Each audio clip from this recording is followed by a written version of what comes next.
오늘 우리에게 주시는 하나님의 말씀은 사도행전 16장 16절에서 34절까지 말씀입니다. 신약성경 215면입니다. 사도행전 16장 16절에서 34절까지 말씀을 저와 여러분이 한 절씩 교독하시겠습니다. 제가 먼저 16절 말씀을 읽겠습니다. 우리가 기도하는 곳에 가다가 점치는 귀신들 여종 하나를 만나니 점으로 그 주인들에게 큰 이익을 주는 자라.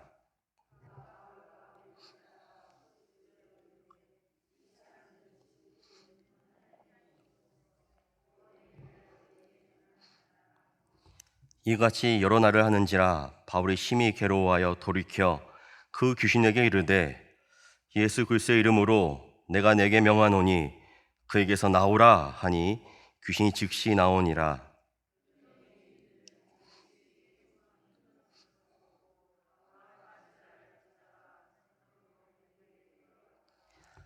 성관들 앞에 데리고 가서 말하되 이 사람들이 유대인인데 우리의 성을 심히 요란하게 하여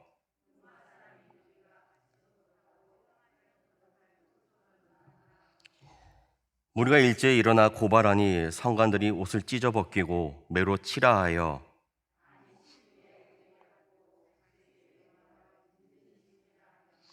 그가 이러한 명령을 받아 그들을 깊은 옥에 가두고 그 발을 착고에 든든히 채웠더니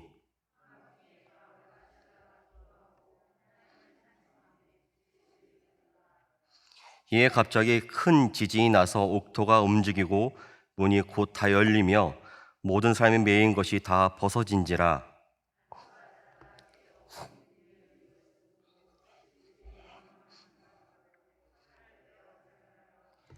바울이 크게 소리질러 이르되 내 몸을 상하지 말라 우리가 다 여기 있노라 하니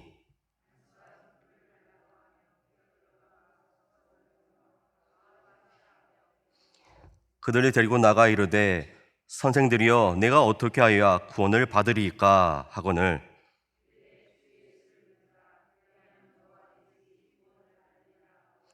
주의 말씀을 그 사람과 그 집에 있는 모든 사람에게 전하더라.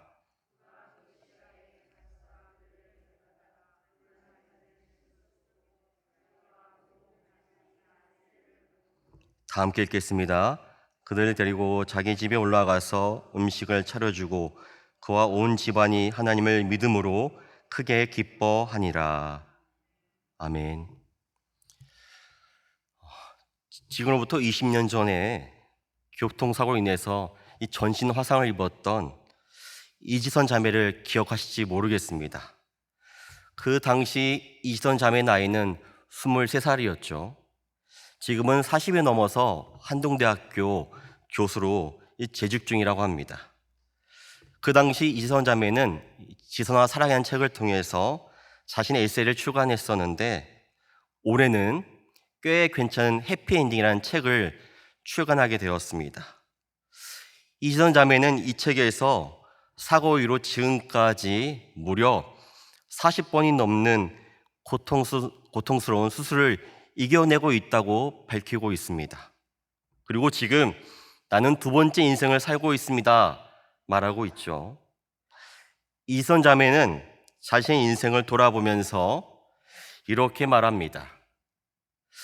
저는 셀 수 없이 많은 고난을 겪으면서 인생이란 동굴이 아니라 언젠가 환한 빛이 기다리는 터널임을 알게 되었습니다. 그리고 자신의 책 제목대로 꽤 괜찮은 해피엔딩이라는 일상을 가지고 살아가고 있다고 고백하고 있습니다. 저는 이 책을 읽으면서 참 상식을 깨트리는 고백이다라는 생각을 하게 되었습니다.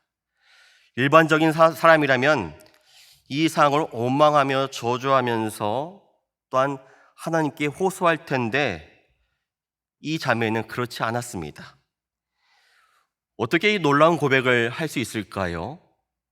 그 원동력은 바로 이 자매의 믿음이었습니다. 믿음은 상식을 초월합니다. 아니, 엄밀히 말하면 믿음은 인간의 상식을 깨트립니다. 믿음이란 이런 의미에서 그릇 깨기와 같죠. 인간이 사유할 수 있는 인식의 크기는 이 종지처럼 아주 작습니다. 종지가 어떤 그릇입니까? 간장이나 고추장을 담는 아주 작은 그릇입니다. 이러한 이 종지에 이 창조주 하나님을 담으려 하니 애초에 불가능한 것이죠.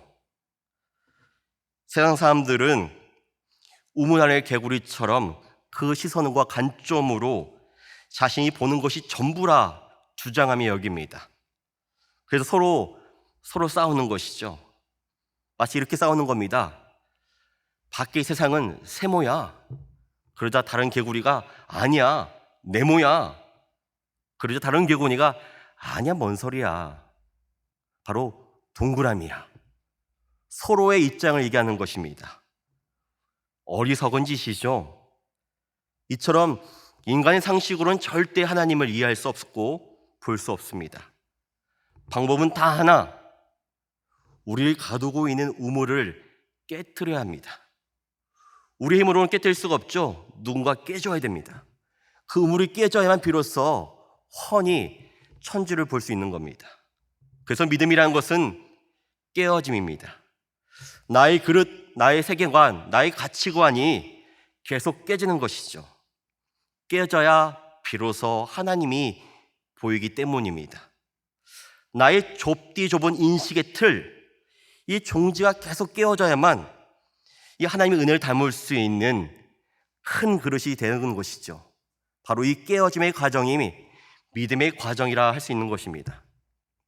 그러므로 믿음이란 것은 아프지만, 깨어지는 아픔이 있지만 그 아픔을 자발적으로 선택하는 것입니다. 이유는 깨지는 과정이 아프긴 하지만 깨지면서 커져야만 이 하나님의 은혜를 담을 수 있는 그릇이 되기에 그 선택을 하는 것이죠. 우리는 그 안에서 깨지는 과정 속에서 아프지만 나만의 신령한 기쁨을 맛보게 됩니다. 마치 이런 원리죠. 딱딱한 반석이 깨져야만 물이 흘러나오는 원리와 같습니다. 깨져야 물이 흘러나오는 것이죠. 오늘 본문에서 이 사도행전 16장의 얘기는 우리의 상식을 깨트리는 이 하나님의 역사하심에 대해서 말하고 있습니다. 사도 바울이 실로와 함께 빌립보 지역의 두아라시에 있을 때 일어난 사건입니다. 사도 바울의 일행이 기도하는 곳을 찾기 위해서 가고 있었습니다. 기도하는 곳을 가다가 갑자기 한 여인을 만났는데 그 여인의 정체가 점을 치는 귀신 들린 여종이었습니다. 중요한 것은 귀신 들린 여종이 아니라 점을 쳤다는 것이죠. 이 점을 치는 귀신 들린 여종의 주인들은 이 귀신 들린 여종의 점을 통해서 돈을 벌고 있었다는 것입니다. 그런데 이 여종이 사도 바울의 일행을 만나니까 이렇게 말하는 것입니다. 이 사람들은 지극히 높은 하나님의 종으로서 구원의 길을 너희에게 전하는 자다. 이렇게 외친 말이 여러 날 반복되었습니다. 이 귀신 들린 여종의 말에 사도 바울이 이렇게 말합니다. 심히 괴로웠다. 생각해보면 귀신이 귀신 같은 말을 하고 있는데 바울을 욕한 것도 아니고 바울의 입장에서 볼 때는 오히려 좋은 게 아닐까요? 이유는 바울 일행을 향해서 하는 말이 당신은 하나님의 위대한 종입니다 라고 마치 말해주고 있는 거 아닙니까? 저라면 오히려 기뻐했을 것 같습니다. 아, 귀신도 인정해 주는구나. 내가 이 지역에 복음을 전해야 되는데 귀신이 인정해 준다면 이만큼 좋은 게 없지라고 생각했을 것 같습니다. 그런데 바울은 심히 괴로워했다고 말하고 있습니다. 도대체 어떤 이유에서 괴로워했을까요? 첫 번째 이유는 이 귀신 들린 여종이 말하고 있는 내용 때문이었습니다. 이런 거였죠. 이 사람들은 지극히 높은 하나님의 종으로서 구원의 길을 너희에게 전하는 자다. 맞는 말 아닙니까? 그런데 이 귀신들 요정이 말하는 이 하나님은 우리가 믿는 그 하나님이 아니라 그 당시 빌보 지역의 사람들이 믿고 있었던 제우스 신을 말합니다. 이방 신이죠. 그러니 이 사람들은 제우스 신을 하나님처럼 믿고 섬겼습니다. 그래서 이 말을 다시 한번 번역하자면 이렇게 되는 것이죠. 이들은 제우스 신의 사자로서 제우스 신이 내려주는 구원의 길을 전하는 자들이다 말하고 있는 것입니다.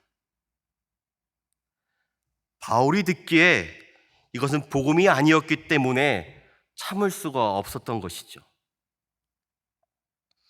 또 다른 한 가지 이유는 바로 이 귀신 들린 여종 때문에 그랬습니다. 이 귀신 들린 여종을 바라보면서 이 바울은 안타까운 마음이 들었습니다. 또한 그것도 모자라서 누군가 이 여종을 통해서 돈벌이로 이용당하고 있다는 그 자체가 이 상태가 너무 가여웠습니다. 그래서 사도 바울은 이 여종을 위해 기도해주고 싶었습니다. 그런데 기도하자니 한 가지 문제가 생기죠. 그게 무엇이냐면 이 귀신 여종을 통해서 돈을 벌고 있는 주인들과의 충돌이 불가피했기 때문에 그렇습니다. 내가 만약에 이 여종을 위해서 기도하고 이 여종이 낫게 된다면 이 여종을 통해서 돈을 벌고 있는 주인들이 날 가만두지 않겠지? 바로 이런 고민 속에서 갈등을 했던 것이죠. 고민했습니다. 이 두 가지 이유 때문에 바울은 심히 괴로워했던 것이죠. 그러나 바울은 결단합니다. 그리고 그 여종을 위해 이렇게 기도하죠. 그 귀신을 향해서 이렇게 말합니다. 예수 그리스도의 이름으로 내가 내게 명하노니 그에게서 나오라. 그러자 귀신이 즉시 나오게 되었습니다. 성도 여러분, 여기까지 이야기를 들으면 기적 아닙니까? 어떻게 한 번의 기도로 귀신이 나올 수가 있었을까?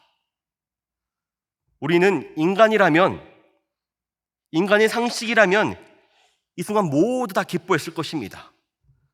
그 여종을 바라보면서 이제야 인간이 됐구나, 인간다운 삶을 살 수 있겠구나 하면서 좋아했을 것입니다. 만약에 이 귀신 들린 여종이 나의 딸이라면 더 그러하겠죠. 그런데 우리의 생각과 달리 여종의 주인들은 오히려 분노했습니다. 이유는 딱 하나였죠. 이렇게 말합니다. 자기의 수익의 소망이 끊어졌기 때문이다. 자기의 수익의 소망이 끊어졌기 때문에 분노하고 있다고 말하고 있습니다. 더 이상 이 여종을 통해서 돈을 벌 수 없기 때문에 화가 난 것이죠. 이게 말이 됩니까?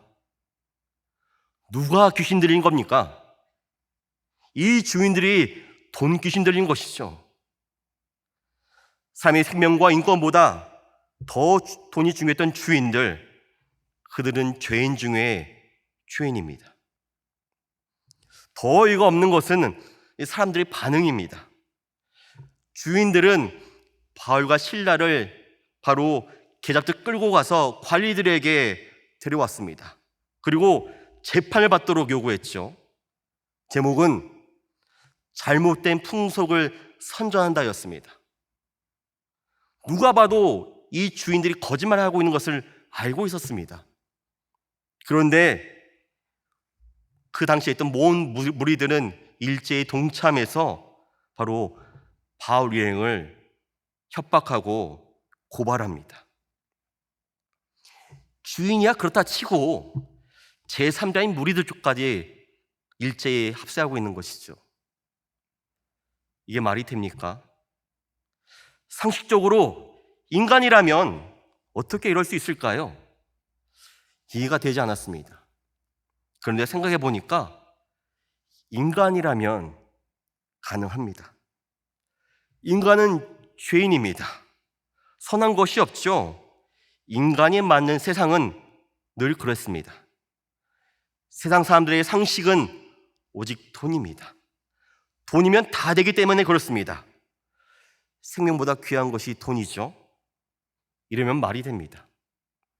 악독 고용주였던 그들의 상식은 귀신 들린 여종이 낫는 것이 아니라 영원토록 귀신 들려도 좋으니 자신의 지갑을 채워주는 게 그들의 상식이었고 무리들의 상식이었습니다. 이것이 바로 세상의 상식이죠.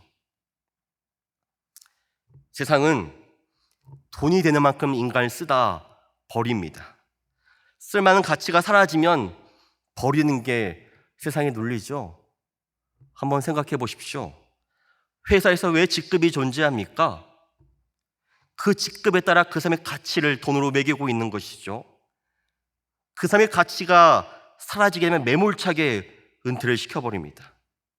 처음에는 직급이 올라갈수록 너무 좋아하죠. 그런데 올라갈수록 불안합니다. 그 가치가 사라지면 나 또한 언젠가 버려질 게 당연하기 때문에 그렇습니다. 참 서글프죠. 그런데 바로 이것이 세상이 만든 상식입니다. 인간은 죄인이죠. 죄인된 인간이 만든 세상은 이처럼 비참하며 참혹합니다. 마치 이 세상이 지옥 같습니다. 그래서 성경에서 이 세대를 가리켜 악한 세대라 말하고 있는 것이죠. 제가 말씀을 준비하다가 우연찮게 이 벌거벗은 세계사라는 방송을 우연히 보게 되었습니다. 이 방송에서는 한 나라를 비추고 있었는데 아프리카 시에라리온이었습니다. 이 방송 제목이 무엇이었냐면 탐욕이 불러온 대사륙 블러드 다이아몬드. 이 당시에 내전 당시 때문에 이 다이아몬드 때문에 27,000명의 손발이 잘렸다고 합니다. 이유는 그 다이아몬드를 차지하기 위해서 서로 이권 다툼을 한 것이죠. 무려 11년 동안 이 정부군과 반군이 서로 내전을 치르게 된 것입니다. 또한 이 반군에서는 악독하기로 유명한 지도자 포데이 상코가 있었습니다. 이 내전 후에 이 정부의 주도로 처음으로 민주적인 선거가 열리게 되었는데요. 반군에서는 이 선거에 참여를 막기 위해서 선거 중단 작전을 실행합니다. 그게 무엇이냐면 사람들이 투표할 수 없도록 손발을 자르는 것입니다. 심지어 투표권이 없던 어린아이조차도 손을 잘랐습니다. 이 아이가 말하는 것입니다. 저는 지금도 왜 제 손이 잘렸는지 그 이유를 모르겠어요 라고 말합니다. 다이아몬드 하나 때문에 그렇죠. 이를 취재하던 PD가 한 소녀를 만납니다. 그 소녀가 하는 말이 이렇게 말합니다. 다이아몬드를 어디에 쓰길래 그 가지려고 난리예요? 그러자 그 PD가 답하길 다이아몬드는 이 결혼식에서 중요하게 쓰여 라고 하자 이 소녀는 깜짝 놀랐습니다. 이 아이가 하는 말이 아줌마는 절대 그 돌을 가지지 마세요. 그러자 왜? 그 돌은 피가 고인 저주를 품은 돌이에요. 그래서 자신의 부족에서는 절대 이 돌을 소유하려고 하지 않는다고 말하는 것입니다. 그러니 아줌마, 절대 그 돌을 가지려고 하지 마세요. 아줌마를 위해 하는 말이에요. 더 놀라운 것은, 경악스러운 것은 이 반군의 정체였습니다. 이 반군의 정체, 이 반군의 연령이 7세에서 14살의 아동들이었습니다. 반군의 병력의 80% 이상이 7세에서 14살의 아동들이었다는 것이죠. 이 아이들은 처음에 자신이 다른 사람들의 손을 자를 수가 없었습니다. 공포심이 있었죠. 그러자 이 반군의 수장이 이 아이들에게 마약을 먹입니다. 마약을 먹고 이 엄청난 짓을 저지르게 되죠. 이 PD가 이 반군 소년병 출시였던 아이를 만나게 되고 이 아이가 이 PD에게 이렇게 고백을 하는 멘트를 들었습니다. 이게 잊혀지지 않더라고요. 자, 한번 읽어드리겠습니다. 제가 죽인 사람들이 계속 꿈에 나와요. 항상 악몽이에요. 저는 총을 들고 있고 계속 총을 쏘고 사람들을 죽여요. 반군들이 저에게 마약을 먹게 해서 저는 사람들이 짐승처럼 보였어요. 마약에 중독되면 두려울 게 없거든요. 근데 저는 너무 후회해요. 제가 잘못했어요. 신에게 매일 기도합니다. 그건 제 뜻이 아니었어요. 전 약물에 중독되었고 그 일을 저질렀어요. 이런 충동과 제가 느끼는 끔찍한 생각을 없애달라고 매일매일 신께 기도하고 있어요. 돈에 귀신 들린 그들은 악마였죠. 오늘날도 돈의 논리에 빠져 있습니다. 인간의 가치와 인격과 윤리마저도 돈에 의해서 판가름 나고 있죠. 돈 때문에 친구를 잃고, 돈 때문에 부부가 등을 돌리고, 돈 때문에 부모와 자식이 싸우게 되고, 형제와 형제가 원수되는 것입니다. 돈 때문에 이 자식들의 인간성이 황폐화되어 가고 있는데, 우리는 계속 어떤 의미에서는 돈을 숭배하고 있다는 것이죠. 이 본문으로 돌아와서 돈에 귀신 들린 사람 때문에 결국 바울과 실라는 감옥에 갇히게 됩니다. 그 안에서 옷이 찢겨지고 매질 심하게 당하죠. 그리고 감옥 중에서 가장 깊은 감옥, 지하 감옥에 갇히게 됩니다. 지하 감옥이 존재하는 이유는 바로 그곳에서 계속 고문을 가하기 위해서입니다. 또한 이 바울과 실라는 고문이 끝난 뒤에는 감옥에서 두 발이 움직이지 못하도록 착고에 매어 있었습니다. 이 착고에는 쇠조각이 붙어 있어서 조금만 움직여도 발에 상처를 내기 때문에 피가 철철 흐르게 되죠. 그럼 여기까지 생각해 보십시오.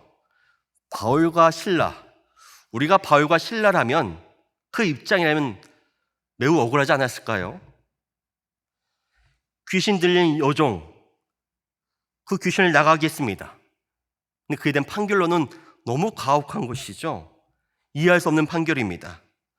자신들이 한 것이라고는 생명을 구한 것뿐입니다. 그런데 감옥에 갇히게 되었죠. 오히려 생명을 구했다면 상을 받아 마땅한데 감옥에 갇히게 되었습니다. 저라면 매우 억울했을 것 같습니다.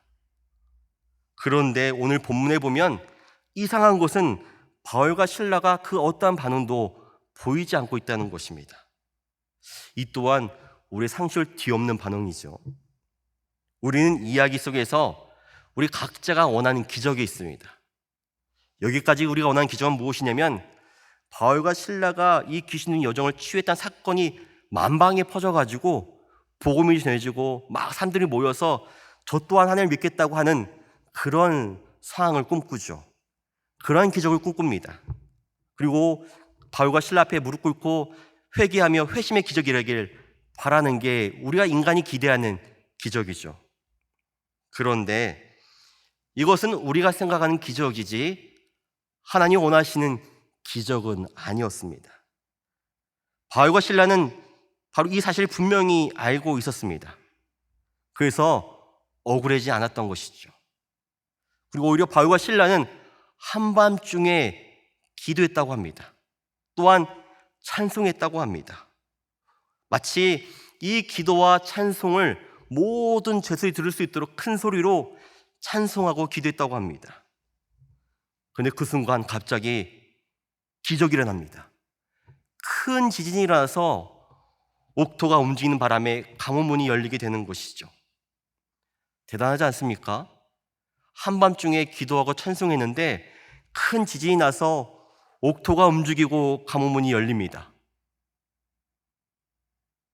그렇다면 우리는 어떻게 해야 될까요? 도망가야죠. 잽싸게 도망가야죠. 그런데 바울과 실라는 도망가지 않았습니다. 이 또한 우리의 상식에 어긋나죠. 감옥문이 열리면 도망가야 되는 게 맞지 않습니까?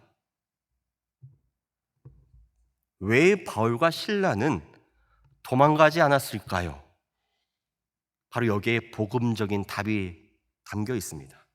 먼저 그 이유는 바울과 실라가 도망가지 않은 이유는 이 지진이 일어나고 있는 상황들 때문에 그랬습니다. 이 지진은 큰 지진이었습니다. 우리가 흔히 알고 있는 지진은 어떤 지진입니까? 만약에 옥토가 움직일 정도라면 벽이 갈라지고 무너져서 바로 죄수를 덮어서 분명히 몸이 상하게 되어 있습니다. 그런데 옥토가 움직였는데 바닥이 갈라진 것도 아니고 벽이 무너진 것도 아닙니다. 기가 막히게 바로 바울과 실라를 메고 있던 착고만 풀렸고 감옥 문만 열렸습니다. 바울과 실라는 이 지진을 바라보면서 한 가지 중요한 사실을 알았던 것입니다. 이거는 자연 발생적인 지진이 아니구나. 이것은 하나님의 계시가 담겨 있구나. 바울은 이 지진 속에서 도망가기보다는 그 계시의 뜻을 알고자 했던 것이죠. 그리고 바울은 그 상황에서 하나님께서 왜 감옥문이 열리게 했을까라고 하면서 기도했을 것입니다. 또한 바울과 실라가 도망가지 않은 이유는, 또 다른 이유는 그들의 기도에 있었습니다. 바울과 실라는 한밤중에 기도했죠. 한번 여쭤보겠습니다. 무엇을 위해 기도했을까요? 저라면 이렇게 기도했을 것 같습니다. 하나님, 저에게 상을 줘도 마땅한데 너무 억울합니다. 왜 제가 이 감옥에 갇혀서 매질을 당하고 고문당하면서 이렇게 묶여 있어야 되는 겁니까? 너무 억울합니다. 풀어주십시오. 풀어주십시오. 하나님 살아계심을 보여주십시오라고 기도했을 것 같습니다. 만약 그런 상황이라면 감옥문이 열렸다면 저는 기도 응답이 이루어졌구나, 할렐루야 하면서 얼른 도망갔을 것입니다. 그런데 바울과 실라는 도망가지 않았죠. 그렇다면 역으로 바울과 실라의 기도 제목은 도망가는 게 아니었다는 것입니다. 바울과 실라의 기도 제목은 과연 무엇이었을까요? 한번 상상해 봤습니다. 아마 이런 것이었겠죠. 감옥에 갇혀있던 수많은 죄수들 위해 기도했을 것입니다. 그들이 복음을 들을 수 있도록 기도했을 것입니다. 바울과 실라의 기도 제목이 있다면 이 세상에 있는 수많은 죄인들이 구원받는 것, 거기에 있었던 게 아닌가 합니다. 그래서 그들은 그들의 영혼 구원을 위해서 기도했던 것이죠. 자기 목숨을 구하는 게 중요한 것이 아니라 복음이 복음되어지는 것, 여기에 갇힌 수많은 죄수들이 진정 영원한 사망 쇠사슬에 끊어져서 구원받는 게 그들의 기도 제목이었던 것입니다. 그들이 전하고자 했던 복음은 이런 것이 아닐까 합니다. 이곳이 진짜 무서운 감옥이 아니다. 예수 믿지 않으면 영원한 형벌이 있는 지옥이 준비되어 있다. 예수 믿어서 이 영원한 형벌의 감옥에서 자유하거라. 그런 마음으로 기도하며 찬송하지 않았을까 합니다. 이것이 복음이죠. 바울은 이 큰 지진이 일어나는 이 상황 속에서 한 역사하심을 보고 있었던 것입니다. 그래서 도망가지 않았던 것이죠. 또 하나, 바울과 실라가 도망가지 않은 가장 중요한 이유, 궁극적 이유는 이 모든 이들에게 복음이 무엇인지를 보여주고자 했습니다. 그들이 믿고 있던 제우스 신이 거짓 신이며 바울과 실라가 믿는 하나님이 무엇이 다른지, 진정한 복음이 무엇인지를 보여주고자 했다는 것이죠. 오늘 본문에서 이 간수장은 옥문들이 열리는 것을 보고 죄수들이 도망간 줄 알고 칼을 빼어서 자결하려고 합니다. 이 당시에 죄수를 지키지 못하면 법에 따라 이 간수장이 사형을 당하기도 했으며 이 간수의 가족들조차도 공범으로 몰려서 고통당했습니다.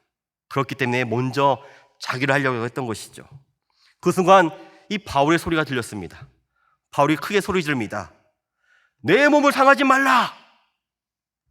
우리가 다 여기 있다. 간수의 상식으로는 이해할 수 없는 것이죠. 그동안 평생 간수로 살아온 그의 경험을 비춰볼 때 있을 수 없는 일이었습니다. 간수가 놀라서 등불을 들고 뛰어들어갑니다. 그리고 바울과 실라를 보면서 무서워 떨며 엎드립니다. 그리고 이렇게 말하죠. 선생님들이여, 내가 어떻게 하여야 구원을 받으리까? 그런데 이 전개가 좀 이상하지 않습니까? 이 기적의 현장에서 간수장이 처음 한 말이 구원에 관한 질문입니다. 제가 간수장이었다면 이렇게 물어볼 것 같습니다. 처음으로, 아니, 당신은 왜 도망가지 않았습니까? 어떻게 되립니까? 이 무슨 상황입니까? 라고 물어봤을 것 같습니다.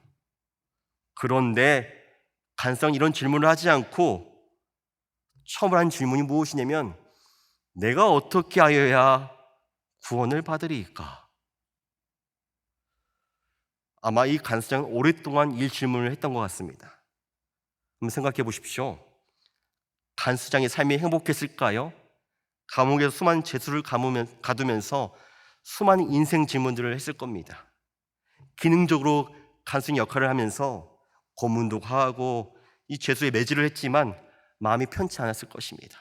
내가 언제까지 이런 짓을 해야지? 내가 언제까지 사람을 때리고 가둬야 되지? 그리고 번뇌와 갈등으로 힘들었을 것입니다.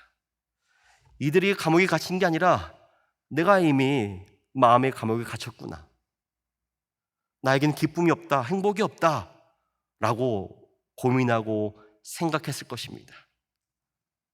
바로 간수장은 눈에 보이지 않는 영적인 죄와 사망의 사슬에 차고에 매여 있었던 것이죠.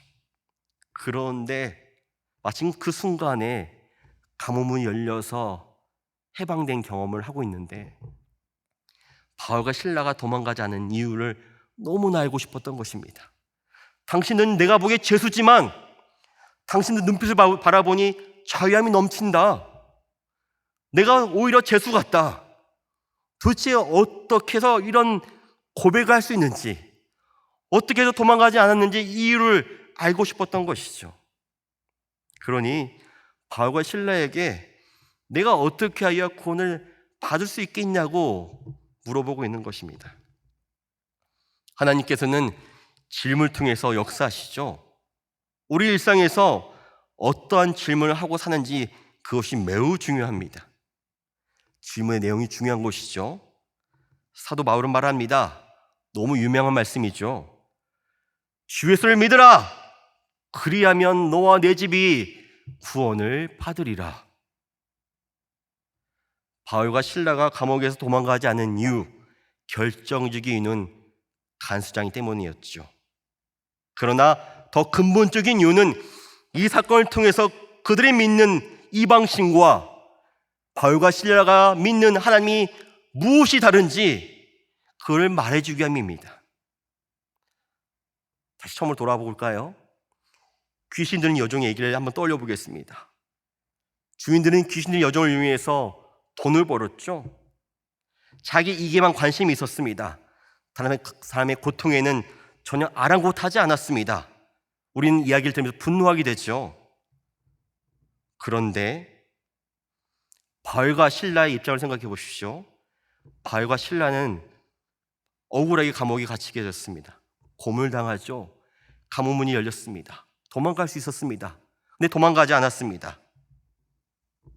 우리는 바울과 실라가 아니라면 감옥문을 나가는 것만 중요하게 생각합니다. 만약에 바울과 실라가 감옥을 나가는 것만 중요하게 생각했다면 이 일로 겪게 될 이 간수장의 목숨은 어떻게 됐을까요? 간수장의 목숨은 바로 사형을 당했겠죠.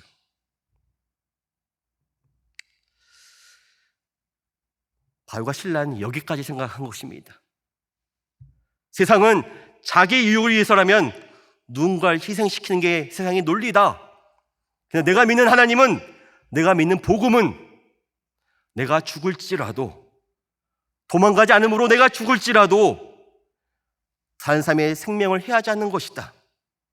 다른 사람의 목숨을 귀하게 여기는 게 복음이다 말하는 것이죠.